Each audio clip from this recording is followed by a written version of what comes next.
오늘의 뉴스레터에 오신 것을 환영합니다. 아래는 주요 내용입니다. 1. 아세안의 중국 봉쇄 계획.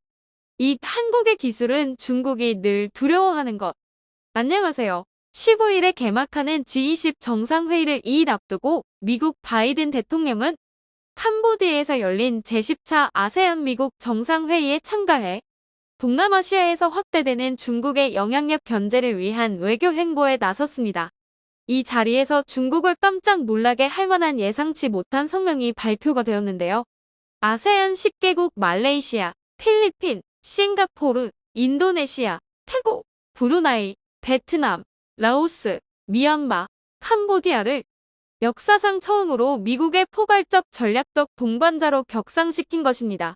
전문가들은 중국의 뒷마당으로 불리는 아세안 지역을 포섭하여 중국의 영향력을 억제하고 미중 패권의 우위를 가져가려는 판단으로 보인다고 하였습니다.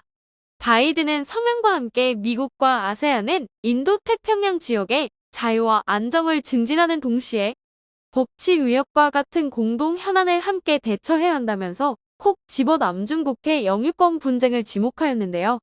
함께 자리에 동행한 토니 블링컨 미국 국무장관도 유엔 해양법 약관 클로즈와 같은 국제법 원칙에 따라 항행과 상공비행의 자유를 지키고 아세안 주도의 해양 협력을 장려할 것이라면서 남중국해에서 일어나고 있는 분쟁을 해결하기 위해 미국은 적극 개입할 것이라고 밝혔습니다. 그리고 위와 같은 성명은 아세안 10개국과 한국, 호주, 인도 등이 참여하는 아세안 확대 국방장관회의 애덤 플러스에서 강화될 예정이죠. 특히 바이든 대통령은 캄보디아 훈센 총리를 따로 만나 캄보디아 시아누크빌 레암 해군기지 북쪽에 중국이 비밀리에 건설 중인 림 해군기지에 대한 우려를 표명하였는데요. 최근 언론에 의해 중국 비밀해군기지가 드러났고 중국과 캄보디아 양국은 즉각 부인하며 은폐하기 위한 긴급 조치를 취해왔었는데 당시 왕원텐 캄보디아 중국 대사는 림 해군기지의 재건 프로젝트에 중국이 지원을 해준 것은 맞으나 이는 국제법에 통용되는 범위이며 제3자를 겨냥하는 것이 아니다라고 주장하여 왔었습니다. 그러나 최근 워싱턴 포스트에 충격 폭로가 나왔습니다. 중국과 캄보디아 사이의 공사에 대한 지원을 포함해 비밀 사용에 대한 협약이 체결되었다라는 것이죠. WP는 중국군이 사실 은폐를 위해 레암 기지에서 사복 차림이거나 캄보디아군과 비슷한 군복을 착용하며 외국인의 접근을 엄격히 제한하고 있다고 보도했습니다. 그러면서 매체는 해당 기지는 중국이 전략 거점으로 삼고 있는 인도태평양 지역에 들어서는 첫 해외 기지이며 중국이 외국의 해군기지를 건설하는 것은 아프리카 지부티 이후 두 번패로 중국군에 의해 사용되어질 것이라고 설명했습니다. 앞서 왕이 중국 외교부장은 바이든 대통령의 아시아 순방 직후 솔로몬 제도와 키리바시, 사모아 등 남태평양 도서국을 돌며 협력 강화에 힘을 쏟기도 했습니다. 최근 중국은 이들 국가의 경제 지원을 명목으로 항구 이용권 등을 확보하며 중국 해군 굴기를 시행할 군사 거점으로 변모시키고 있는데요. 이런 상황 가운데에서 미국의 중국 견제를 위한 아세안 10개국과의 포괄적 전략적 동반자 관계로의 격상은 최근 국제무기상으로 떠오른 한국에게도 시사하는 바가 큽니다. 올해 방산 수출액 200억 달러를 돌파하며 독보적 존재감을 드러내고 있는 방산 강국 한국은 일찍이 동남아시아 방산 시장에서의 핵심 무기 수출국으로 자리 잡고 있었기 때문인데요. 중국이 노골적으로 영유권을 빼앗으려 하는 이상 동남아 국가들 역시 첨단 무기 도입이 시급하고 이를 가장 빠른 시일 내에 합리적인 가격으로 제공해 줄 수 있는 나라는 전 세계에서 한국밖에 없습니다. 특히 이번 바이든의 아세안 10개국과의 공동성명을 통해 초대박 조짐이 보이고 있는 한국산 무기가 있습니다. 바로 FA-50 블럭 20 버전 1인데요. 이렇게 말씀드리면 FA-50은 원래부터 동남아시아가 관심을 갖고 있었던 건데 뭐가 새로울 것이 있냐라고 하실 수 있지만 사실 블럭 20 버전 1에서는 새롭게 장착되는 미국산 부품이 있기에 이를 미국이 판매 승인을 거부하면 팔 수가 없는 상황에서 미국과 아세안 10개국의 관계 격상은 수출 호재로 이어질 수 있는 부분이 있기 때문입니다. FA-50 블록 20에 새롭게 장착되는 부품은 바로 미국산 2사 레이더와 미국산 공대함 미사일 잼 퀵싱크인데요. FA-50의 개발 제조사인 카이는 수출 시의 상품성 확보를 위해 블록 20이란 업그레이드 계획을 추진 중이었고, 말레이시아와 폴란드의 수출이 확정되면서 빠른 속도로 개발이 이루어졌습니다. 블록 20에는 공대공 미사일, 스나이퍼 타겟팅 포드, 공중급유, 컨포멀 탱크 등 새로운 첨단 기능이 추가되는데요. 그 가운데 단연 가장 핵심은 바로 이사 레이더입니다. 한국은 KF-21을 개발하면서 자체적으로 이사 레이더를 개발하였지만 FA-50에 탑재하기 위해서는 소형화 작업 및 소프트웨어 안정화에 시간이 소요되기 때문에 해외 판매 초기 도입분에는 우선적으로 레이시온의 팬텀 스트라이크 이사 레이더를 장착하여 판매하기로 하였는데요. 이사 레이더는 첨단 기술의 집약체로 미 연방수출통제법상 미 정부의 사전 허가가 필수적인데, 이번 미국과 아세안 10개국의 관계 격상으로 인해 이사 레이더를 장착한 FA-50 블록 20의 판매 수출을 가로막았던 벽이 허물어진 것이죠. 그리고 또 하나 미국이 개발한 공대함 미사일 퀵싱크인데요. 퀵싱크는 애초에 탄생 자체가 중국을 견제하기 위한 수단으로 만들어졌습니다. 중국 해군은 질적인 측면에서 아직 미국에 비할 바 못되지만 양적인 측면에서는 이미 미국과 대등한 수준까지 올라왔다는 평을 받고 있는데요. 미 해군 정보국원위에 따르면 중국 인민해방군이 보유한 전함은 2015년 255척에서 작년 말에는 380척으로 늘어난 것으로 분석됐습니다. 이는 미 해군이 현재 보유한 전함보다 60척이 많은 것으로 3년 뒤에는 전함 보유량이 400척으로 늘어날 것으로 예측하고 있는데요. 물론 그래봤자 중국산이고 첨단화 시대에서 양보다는 질이 우선이라 할 수 있겠지만 아세안 국가들에게만큼은 이 중국산도 상당히 위협적이라는데 문제가 있습니다.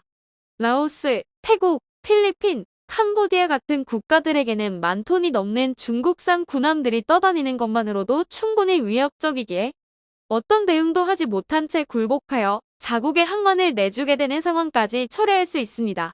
특히 수백 척씩 몰려다니는 중국의 해상민병 불법 조업단들은 동남아 국가들에게는 지옥 그 자체인데요. 그들은 중국 정부의 비호 아래 전 세계 바다에서 활동하며 각국 해군 함정의 동향을 파악해 관할 어업국에 보고하는 정찰 임무를 수행하거나 경우에 따라서는 직접적으로 윤리력을 행사하기도 합니다. 지난해 필리핀 배타적 경제 수역 안에 있는 위슨 암초위친 리프에서는 2월부터 7월까지 200에서 250척의 중국 어선들이 조업도 하지 않으면서 무리지어 정박하는 사건이 벌어진 적이 있었습니다. 중국 어선들은 필리핀 해안경비대 경비함을 에워싸고 위협해 쫓아내는 등 필리핀 이즈를 그야말로 강탈하는 작전을 폈죠. 물량에는 물량으로 맞대응해야 하는데 문제는 쓰레기 군함 대비 대함 미사일의 가격이 유독 비싸다는 데 있었죠. 기존 SM 시리즈 미사일과 토마호크는 수백만 달러를 넘기기에 이를 중국의 통통배들에게 쏘기에는 수지타산이 맞지 않습니다. 그렇게 해서 탄생한 것이 바로 퀵싱크이죠.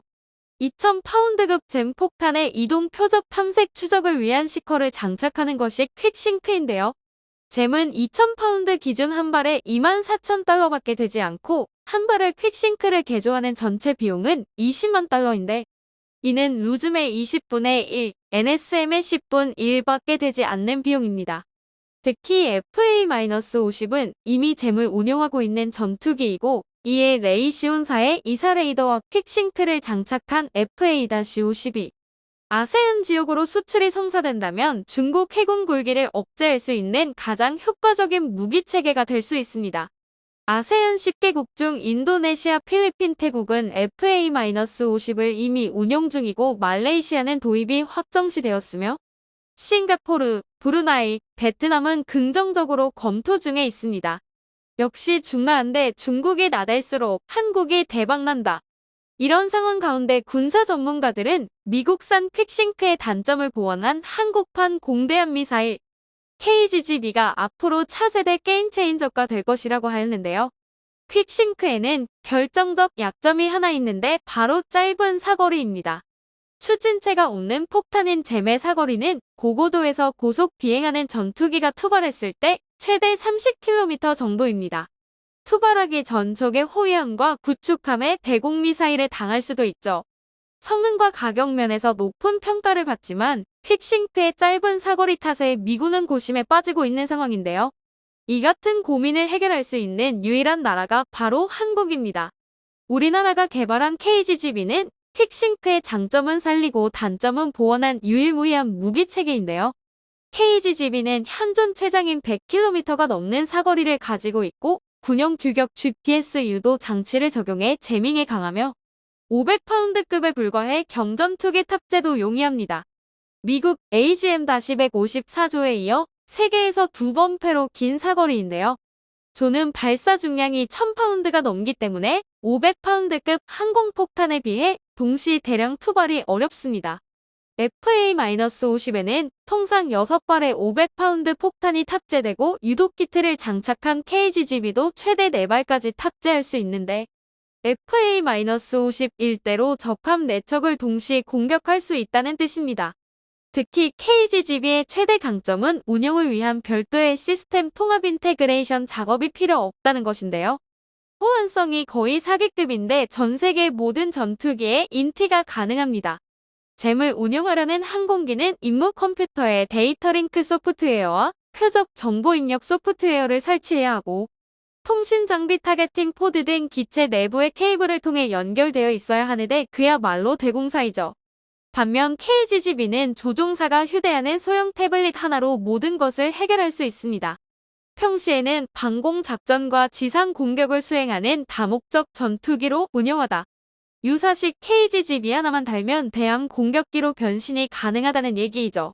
남중국해에서 중국 해상민병에게 시달리고 있는 필리핀, 말레이시아, 인도네시아, 베트남, 브루나이 같은 국가들은 KGGB만 도입해 기존에 보유한 항공기에서 운용할 수도 있고 필요하다면 KGGB를 4발 탑재 가능한 FA-50과 패키지로 구매해 중국 해상민병에 대응할 수도 있습니다. 지난 9월 태국 정부는 이미 KGGB 구매하기로 확정지었습니다.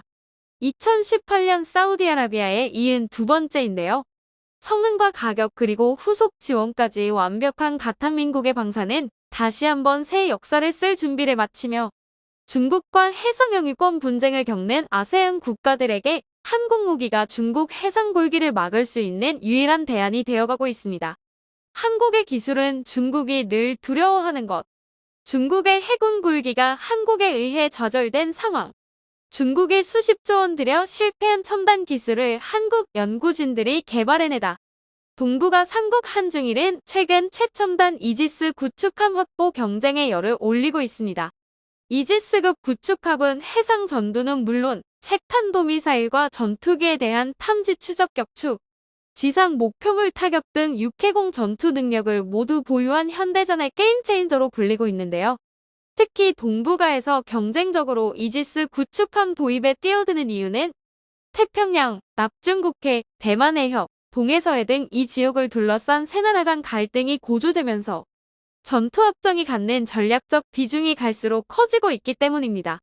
특히 중국과 북한의 핵과 탄도미사일 위협에 대한 대응 전력에서 이지스함의 역할이 커지고 있는데 탄도미사일 방어능력 BMD, 발라스틱 미사일 디펜스의 핵심축 가운데 하나가 바로 이지스 구축함이기 때문입니다.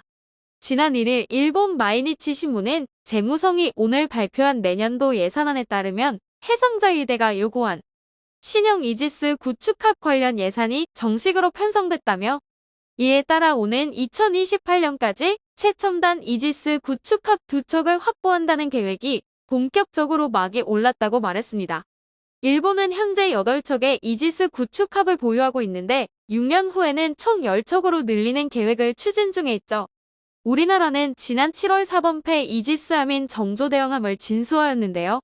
기존 세종대왕합급 7,600톤보다 커졌을 뿐 아니라 SM-6 대공미사일 등 탄도미사일 요격 능력도 갖췄습니다.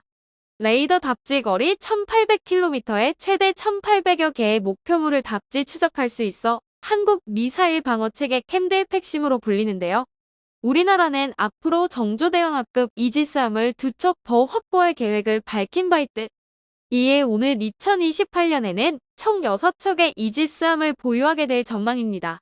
이미 25척의 이지스급 구축함을 보유한 것으로 알려진 중국은 올해 초 중국 상하이 장남 강남 조선소에서 중국판 최신형 이지스합인 52D형 구축함 등 무려 15척의 합정이 도크에서 건조 중인 사진이 공개돼 논란이 일기도 했습니다.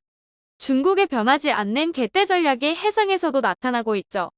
누가 개 아니랄까봐. 미 해군정보국원인은 지난 3월 보고서를 통해 지난 2015년 중국 인민해방군 해군 플랜은 255척의 전투함을 보유했지만 지난해 말에는 360척으로 늘어 미 해군보다 60척이 더 많아졌다고 밝히기도 했는데요. 실제로 중국의 해군력 팽창 속도는 현기증이 날 정도입니다. 군함은 완성하기까지 높은 기술력과 복잡한 공정이 요구되기 때문에 제작 프로덕션이라는 표현 대신 건조 빌드 오어 컨스트럭션이라는 표현을 쓰는데요. 이는 건물을 짓는 것만큼 복잡하고 오래 걸린다는 의미입니다. 그러나 지금의 중국은 군함을 건조하는 것이 아니라 제작, 아니 복사하고 있는 수준이죠. 서해를 내어하려는 중국의 대량 군함 건조는 한국에 치명적 위협이 될 것으로 보이는데요. 그러나 오히려 군사 전문가들은 중국의 대량 군함 건조 뒤에 숨겨진 중국의 현실을 봐야 한다고 지적하고 있습니다. 즉, 모든 것이 중국 조선업 경기 불황의 결과라는 것인데요. 지난해 중국 조선업계는 2018년 12월 기준 등록된 253개 조선소 가운데 약 75%인 190개 조선소가 한 해 수주 실적이 0이었습니다. 2016년부터 2020년 사이 200개가 넘는 중국 조선소들이 폐업했고 그나마 남아있는 조선소들은 품질 물량과 납기 지연 등 형편없는 신뢰도 때문에 은행권에서 선수급 환급 보증 리펀드 캐런티조차 받지 못해 극심한 자금난에 시달려야 했는데요. 중국 군함의 대거 발주가 시작된 시점은 자국의 조선업이 줄 폐업하기 시작한 시점과 정확히 일치해 즉 뒤지고 있는 자국 조선 산업을 위해서 대거 군함 발주로 산소호흡기를 달아주고 있다는 것이죠. 이러한 이유로 동종 선박 수십 척이 검증도 없이 동시다발적으로 발주에 들어갔으니 망하기 일보 직전인 그나마 남아있는 조선소가 건조한 중국 군함이 멀쩡할 리가 없었습니다. 더 큰 문제는 중국 군함의 엔진과 무장의 낮은 신뢰도에 따른 부품 돌려막기가 만연해 오히려 추가로 함정이 더 건조되고 있다는 것인데요. 일례로 중국 세 번째 항모는 얼댕이 없는 이멀즈 사출기에 플러스 보일러 동력체계라는 회대의 짬짜 면항모를 만들어 놓았는데 이에 그에 따른 전단도 만들어야 하니 52D형 같은 구축함을 단계적 개량 계획 없이 건조하고 있는 것이죠.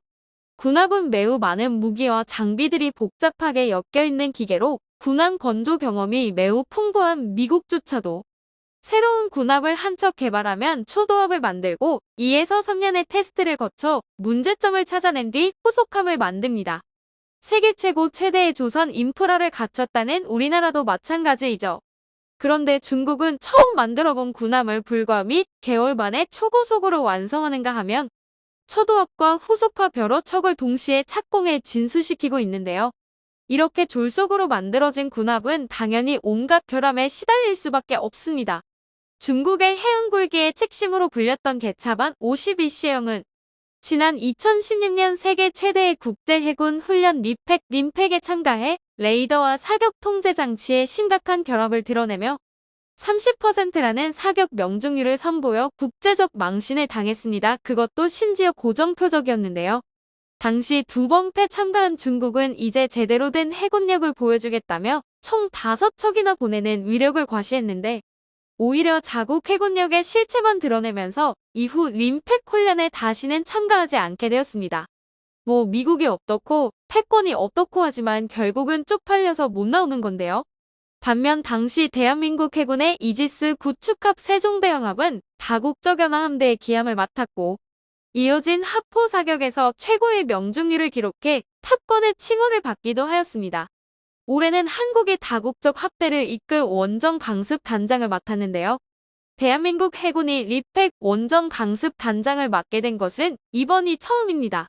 자신이 꿈꿔왔던 걸 한국이 해내자 배알이 꼴린 중국은 관영 매체를 통해 한국이 미국 주도의 훈련에 참가하는 건 위험한 팽보라며 소국다운 면모를 보여주었죠.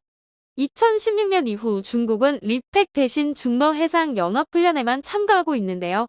2017년 망신을 당한 51C형을 대대적으로 보완한 52D를 파견했는데 이건 또 기관에서 치명적인 고장이 발생해 무려 3일간 합의 동력이 모두 꺼진 상태에서 망망대해를 표류하는 일을 겪기도 했습니다. 해외 매체 보도에 달린 인도 네티즌의 댓글이 눈에 띄었는데요. 이 무지한 사람들 그만 웃어라. 이건 말이야 너가 이해할 수 없는 어떤 비밀스러운 중국의 최첨단 기술이야. 마치 J-20처럼 매우 엄밀해서 그 누구도 제대로 된 실체를 볼 수 없게 만드는 중국형 스텔스 기술이지. 명중률 30%를 기록한 52C형과 인도형 표류선 52D형 모두 같은 레이더 타입 346형을 장착하고 있습니다. 타입 346은 중국 해군의 합대방공용 대형 이사 레이더로 미국 록히드 마틴사의 NSP-1에 대응하는 중국군의 레이더라고 볼 수 있는데요. NSP-1이 일면당 6톤인 반면 346형은 11톤으로 특출나게 무겁습니다. 이 무게 때문에 전부 7,000톤 이상급 함정들에 장착되는데요. 무게는 같지만 탑재 거리와 출력이 같다는 건 그만큼 효율이 떨어진다는 이야기입니다. 이는 중국산 레이더에는 구형 갈륨비소 반도체 소자가 사용되고 출력 한계를 극복하기 위해 레이더 부피와 무게를 대폭 증대시킨 것이죠. 이에 상대적으로 무장, 승조원, 타 체계와의 공존 등 설계상에서 물리하게 작용할 수밖에 없고 특히 스텔스에 치명적인 악영향을 끼칩니다. 이런 상황 가운데 중국 해군이 깜짝 놀랄만한 소식이 한국에서 전해졌습니다. 바로 오늘 21일 대한민국 연구진들이 순수 국내 기술로 세계적인 수준의 선박용 S대역 300W급 질화갈륨 전력 소자 기술을 개발한 것인데요. 질화갈륨은 통상적으로 반도체 소자로 쓰이는 실리콘에 비해 3배 이상 높은 항복 전압으로 고전압 동작에 유리하며 스위칭 속도가 매우 빨라 별도의 에너지 저장 공간이 요구되지 않기 때문에 고전압 전력 반도체에 적합합니다. 하지만 군사적 활용성이 높은 기술의 특성상 소자의 구매와 활용, 처리 등에 대한 제한이 많아 일부 국가만이 가질 수 있는 첨단 기술이었죠. 현재 전 세계에서 한국, 미국, 일본밖에는 개발하지 못한 상태인데요. 이번에 한국전자통신연구원의 트리에서 개발된 S대역 300W 질화갈륨가엔 전력 소자는 기존 약 8.4Wmm 수준의 상용 질화갈륨 반도체 소자 성능을 뛰어넘는 세계 최고 수준입니다.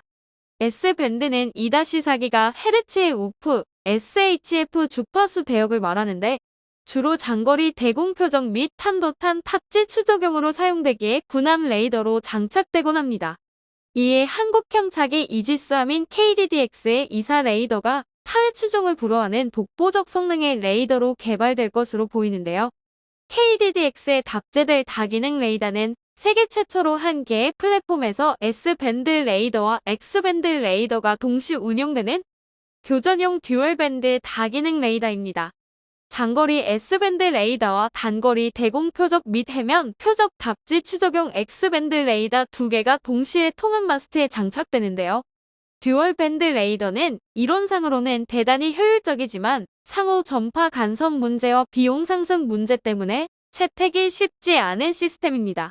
하지만 KDDX는 장거리 답지 추적과 요격을 효과적으로 수행하기 위해 통합 마스트 안에 2가지 대역의 주파수를 모두 사용하기로 하는 파격적 결단을 내렸죠.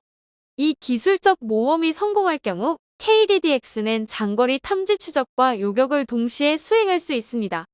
특히 각기 배치가 아닌 통합 마스트라는 데에 더 주목할 만한데요. 복잡한 레이더 구조물을 조려 피단 면적이 대폭 줄어들고 스텔스 능력이 향상되며 레이더가 모두 한 구조물에 모여 있어 정비성이 용이합니다. KDDX 레이더 우선 협상 대상자인 하나 시스템은 S 및 X 밴드 레이더뿐만 아니라 여기에 적외선 답지 추적장 BRST, PR 식별기와 FF 등 탐지 센서와 무휴프 등을 통합 마스트에 탑재해 그야말로 첨단 전자전의 끝판왕을 예고했습니다.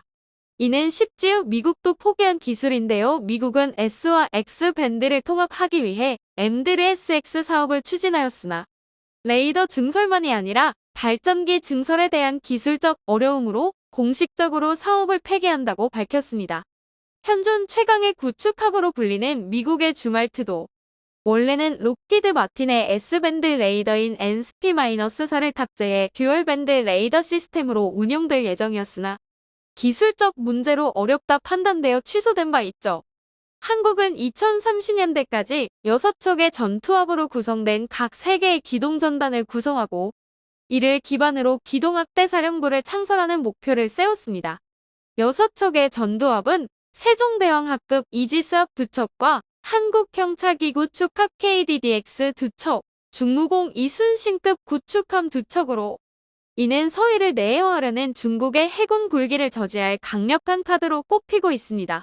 최근 한국의 눈부신 방위산업 성과에 중국 관영 매체인 CCTV는 한국의 무기 수출은 앞선 5년보다 210% 늘었다면서 국제 경쟁력이 있는 한국 무기는 대포, 훈련기, 군함이라고 보도했는데요. 웬일로 칭찬하나 했더니 그 뒤에 바로 한국이 수출하는 무기 장비는 대다수 외국의 성숙한 기술을 빌려간 것이며 특유의 제조 능력으로 원가를 크게 낮출 수 있었다고 하였습니다. 결국은 어떻게 해서든 까내리려는 속셈인데요. 그러면서 한국 무기 대부분이 미국 기술을 사용하고 볼트 하나도 미국에서 가져와야 하는 만큼 한국 무기가 잘 팔리면 미국 방산 업체도 이익을 나눌 수 있어 미국이 지지하는 것이고 이에 한국산 무기는 미국산 무기라 봐도 무방하다고 전했습니다.